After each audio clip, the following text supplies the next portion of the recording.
Amidst all the hoo-ha surrounding the publication of the Grenfell inquiry report earlier this week, there was very little mention of the fact that it took investigators more than 7 years to reach their conclusion. 7 years to confirm precisely what we were all saying just a few days after the tragedy cost the lives of 72 people. The cladding was the issue. But while those 7 years will have caused immense pain and unbearable pain for the bereaved families, turns out it's positively rapid in comparison with some other high profile and protracted investigations here in the UK. Allow me to give you some examples. On the 15th of April 1989, during an FA Cup semi-final between Liverpool and Nottingham Forest at the Hillsborough Stadium in Sheffield, 97 football fans lost their lives. The investigation into the causes of the disaster, the police response, and attempts to cover up the failings by officials have been ongoing for decades. A 2016 inquest found that victims were unlawfully killed, and legal actions have continued ever since.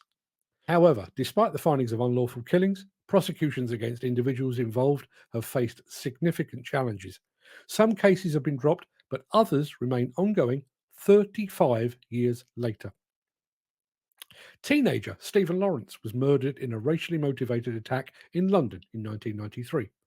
The initial investigation was marred by incompetence and systemic racism within the police force. After public campaigns, a new inquiry was launched leading to convictions in 2012. Despite that, investigations and reviews have continued due to the belief that others involved have not been brought to justice. Madeleine McCann disappeared from a holiday apartment in Portugal in 2007. Despite numerous investigations in both Portugal and the UK, she has never been found. In 2020, German authorities named a new prime suspect, but the investigation continues with no definitive resolution. The case remains one of the most high profile missing person investigations in British history. And of course, there is the Bloody Sunday inquiry, established to investigate the events of Bloody Sunday, where British soldiers shot and killed 14 unarmed civil rights protesters in Northern Ireland. It aimed to determine whether the soldiers were justified in their actions. That inquiry found that the killings were unjustified and unjustifiable, leading to public apologies from the British government. Legal investigations into individual soldiers have continued. Now, that investigation ran for 12 years between 1998 and 2010 rather.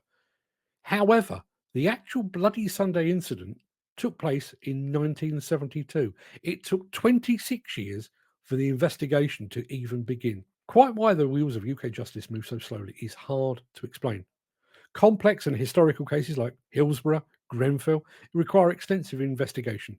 Gathering evidence, interviewing witnesses, and forensically analysing data can take years. Cases may involve multiple legal challenges, appeals, and motions. If any part of the process is contested, it can significantly delay proceedings. In addition, the involvement of multiple parties, each with their own legal teams, can prolong legal debates over evidence and legal points. Furthermore, the legal system is often slowed by a reliance on complex paperwork and bureaucratic procedures. Administrative delays in processing documents, filing motions, and coordinating between different parties can add substantial time to legal proceedings. And that little list doesn't even include the obstacles and obfuscation used by guilty parties to delay their day in court.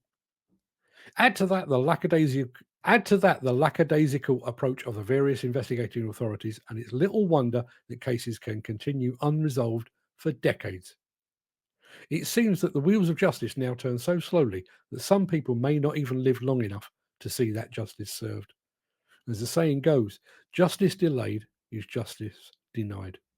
If, God forbid, one of you was killed in the line of duty on site today, it is possible, in fact, it is highly likely, that your family would see no resolution this side of 2030. Think about that.